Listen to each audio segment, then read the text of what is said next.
De Villiers de l'Isle-Adam, extrait du recueil Contes cruels, le plus beau dîner du monde.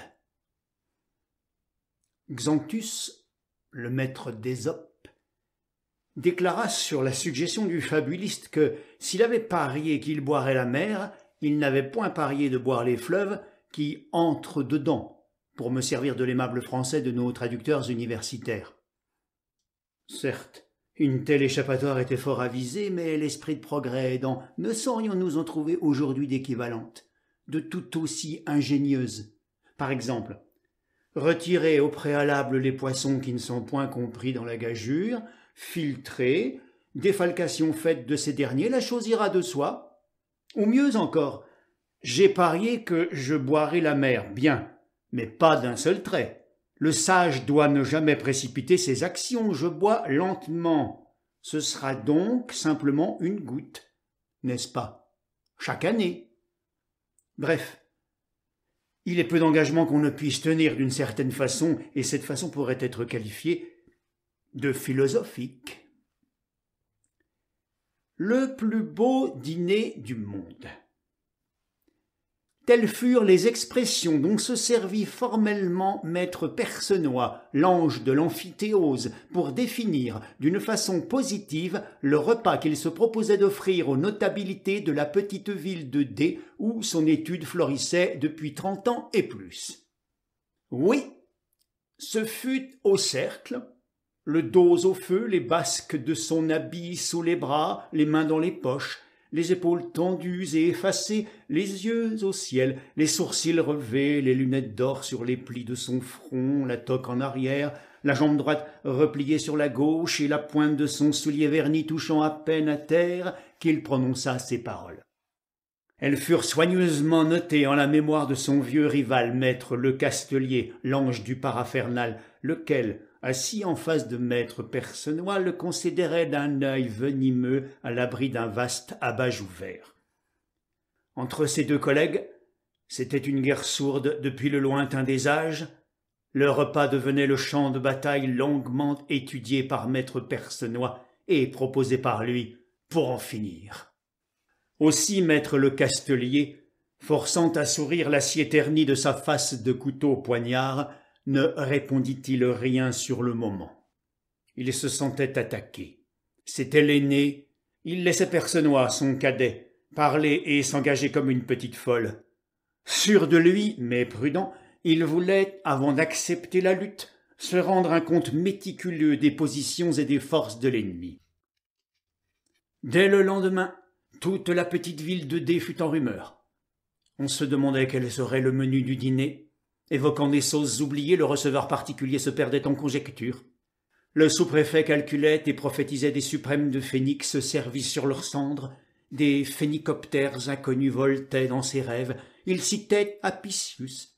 Le conseil municipal relisait Pétrone, le critiquait. Les notables disaient « il faut attendre » et calmer un peu l'effervescence générale.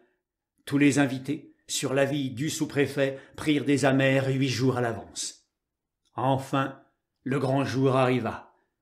La maison de maître Percenoix était sise près des promenades à une portée de fusil de celle de son rival. Dès 4 heures du soir, une haie s'était formée devant la porte sur 2 rangs pour voir venir les convives. Au coup de 6 heures, on les signala. L'on s'était rencontrés aux promenades comme par hasard et l'on arrivait ensemble. Il y avait d'abord le sous-préfet donnant le bras à madame Lecastelier, puis le receveur particulier et le directeur de la poste. Puis 3 personnes d'une haute influence, puis le docteur donnant le bras au banquier, puis une célébrité, l'introducteur du phylloxéra en France, puis le proviseur du lycée et quelques propriétaires fonciers. Maître Lecastelier fermait la marche, prisant parfois d'un air méditatif. Ces messieurs étaient en habit noir, en cravate blanche et montraient une fleur à leur boutonnière. Madame Lecastelier, maigre, était en robe de soie couleur souris qui trotte, un peu montante. Arrivés devant le portail et à l'aspect des panonceaux qui brillaient des feux du couchant, les convives se retournèrent vers l'horizon magique. Les arbres lointains s'illuminaient, les oiseaux s'apaisaient dans les vergers voisins. Quel sublime spectacle! S'écria l'introducteur du phylloxéra en embrassant du regard l'Occident. Cette opinion fut partagée par les convives qui humèrent un instant les beautés de la nature, comme pour en dorer le dîner. L'on entra, chacun retint son pas dans le vestibule, par dignité. Enfin, les battants de la salle à manger s'ouvrirent. Percenoix, qui était veuf, s'y tenait seul, debout, affable. D'un air à la fois modeste et vainqueur, il fit le geste circulaire de prendre place. De petits papiers portant le nom des convives étaient placés comme des aigrettes sur les serviettes pliées en forme de mitre. Madame Lecastelier compta les convives, espérant que l'on serait 13 à table. L'on était 17. Ces préliminaires terminés, le repas commença, d'abord silencieux. On sentait que les convives se recueillaient et prenaient, comme on dit, leur élan. La salle était haute, agréable, bien éclairée, tout était bien servi. Le dîner était simple, 2 potages, 3 entrées, 3 rôtis, 3 entremets, des vins irréprochables, une demi-douzaine de plats divers, puis le dessert. Mais tout était exquis. De sorte que, en y réfléchissant, le dîner, eu égard aux convives et à leur nature, était précisément, pour eux, le plus beau dîner du monde. Autre chose eût été de la fantaisie, de l'ostentation, eût choqué. Un dîner différent eût peut-être été qualifié d'attelane, eût éveillé des idées d'inconvenance, d'orgie, et madame Lecastelier se fût levée. Le plus beau dîner du monde n'est-il pas celui qui est à la pleine satisfaction du goût de ses convives? Percenoix triomphait. Chacun le félicitait avec chaleur. Soudain, après avoir pris le café, maître Lecastelier, que tout le monde regardait et plaignait sincèrement, se leva, froid, austère, et, avec lenteur, prononça ces paroles au milieu d'un silence de mort. « J'en donnerai un plus beau l'année prochaine. » Puis, saluant, il sortit avec sa femme. Maître Percenoix s'était levé, il calma par son air digne l'inexprimable agitation des convives et le brouhaha qui s'était produit après le départ des Lecastelier. De toutes parts les questions se croisaient. Comment ferait-il pour en donner un plus beau l'année prochaine, puisque celui de maître Percenoix est le plus beau dîner du monde? Projet absurde, équivoque, inqualifiable, non avenu, risible, puéril, indigne d'un homme de sens. La passion l'avait emporté, l'âge peut-être.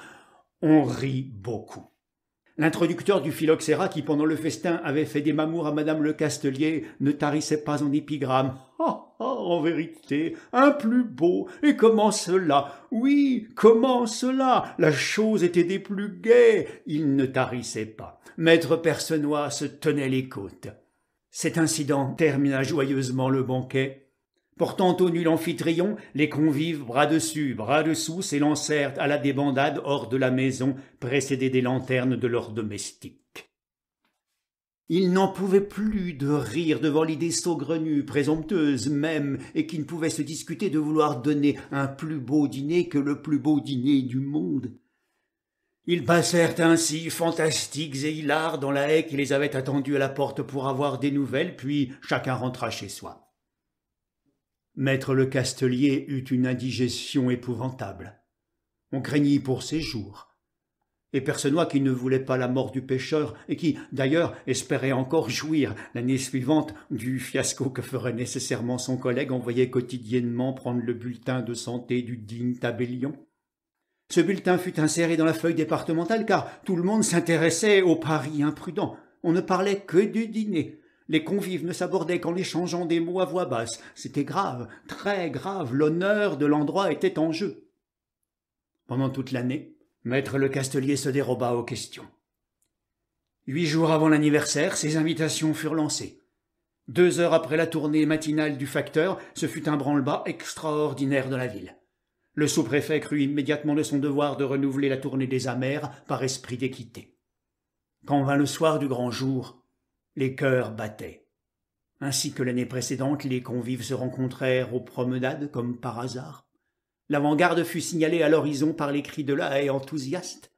Et le même ciel empourprait à l'occident la ligne des beaux arbres, lesquels étaient de magnifiques pieds de hêtre appartenant par préciput et hors part à maître Percenoix.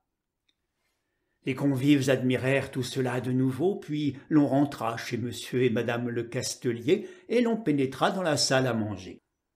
Une fois assis après les cérémonies, les convives, en parcourant le menu d'un œil sévère, s'aperçurent, avec une stupeur menaçante, que c'était le même dîner. Était-il mystifié? À cette idée, le sous-préfet fronça le sourcil et fit en lui-même ses réserves. Chacun baissa les yeux, ne voulant point, par ce sentiment de courtoisie, de tact parfait qui distingue les personnes de province, laisser éprouver à l'amphitryon et à sa femme l'impression du profond mépris que l'on ressentait pour eux. Percenoix ne cherchait même pas à dissimuler la joie du triomphe qu'il crut désormais assuré. Et l'on déplia les serviettes. Ô surprise! Chacun trouvait sur son assiette quoi? Ce qu'on appelle un jeton de présence, une pièce de 20 francs. Instantanément, comme si une bonne fée eût donné un coup de baguette, il y eut une sorte de passé-muscade générale, et tous les jaunets disparurent dans l'enchantement d'une rapidité inconnue. Seul l'introducteur du phylloxéra, préoccupé d'un madrigal, n'aperçut le Napoléon de son assiette qu'un bon moment après les autres. Il eut là un retard. Aussi d'un air gauche, embarrassé, avec un sourire d'enfant, murmura-t-il du côté de sa voisine quelques vagues paroles qui sonnèrent comme une petite sérénade. « Oh, suis-je étourdi! Quelle inadvertance! J'ai failli faire tomber maudite poche! Cependant, c'est celle qui a introduit en France. On perd souvent, faute de précaution. L'on met son argent dans un gousset par mégarde, puis, au moindre faux mouvement, en déployant sa serviette, par exemple, vlan, crac, bing, bonsoir. Madame le Castelier sourit en fine mouche. Distraction des grands esprits, dit-elle. Ne sont-ce pas les beaux yeux qu'ils causent, répondit galamment le célèbre savant en remettant dans sa poche de montre avec une négligence enjouée la belle pièce d'or qu'il avait failli perdre. Les femmes comprennent tout ce qui est délicatesse, et, tenant compte de l'intention qu'avait eue l'introducteur du phylloxéra, madame le Castelier lui fit la gracieuseté de rougir 2 ou 3 fois pendant le dîner, alors que le savant, se penchant vers elle, lui parlait à voix basse. « Paix, monsieur Redoubté, murmurait-elle. Percenoix, en vraie tête de linotte, ne s'était aperçu de rien et n'avait rien eu.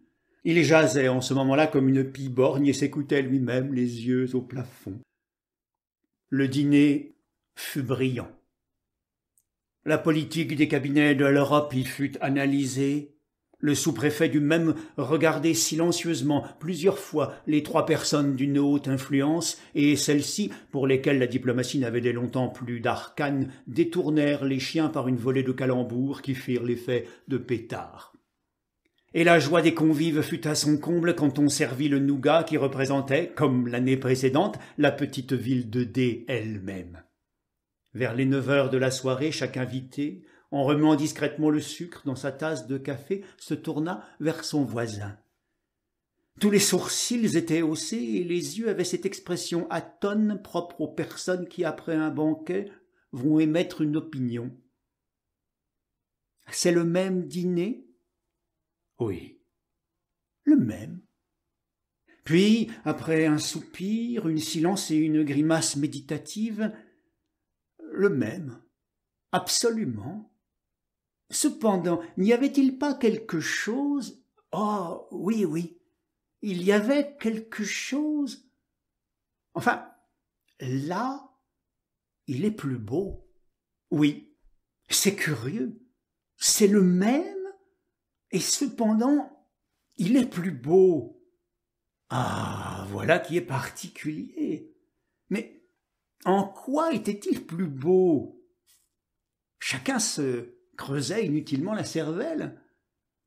On se croyait tout à coup le doigt sur le point précis qui légimitait cette impression indéfinissable de différence que chacun ressentait, et l'idée, rebelle, s'enfuyait comme une Galatée qui ne voulait pas être vue. Puis on se sépara pour mûrir le problème plus librement, et depuis lors, toute la petite ville de D est en proie à l'incertitude la plus lamentable. C'est comme une fatalité. Personne ne peut éclaircir le mystère qui pèse encore aujourd'hui sur le festin victorieux de maître le Castelier. Maître Percenoix, quelques jours après, étant plongé dans cette préoccupation, glissa dans son escalier et fit une chute dont il décéda. Le Castelier le pleura bien amèrement. Aujourd'hui, durant les longues soirées d'hiver, soit à la sous-préfecture, soit à la recette particulière, on parle, on devise, on se demande, on rêve, et le thème éternel est remis sur le tapis. On y renonce. On arrive bien à un cheveu près, comme à l'aide d'une 168e décimale, puis l'X du rapport se recule indéfiniment entre ces deux affirmations à confondre l'esprit humain, mais qui constitue le symbole de préférence indiscutable de la conscience publique sous la voûte des cieux. Le même est, cependant, plus beau.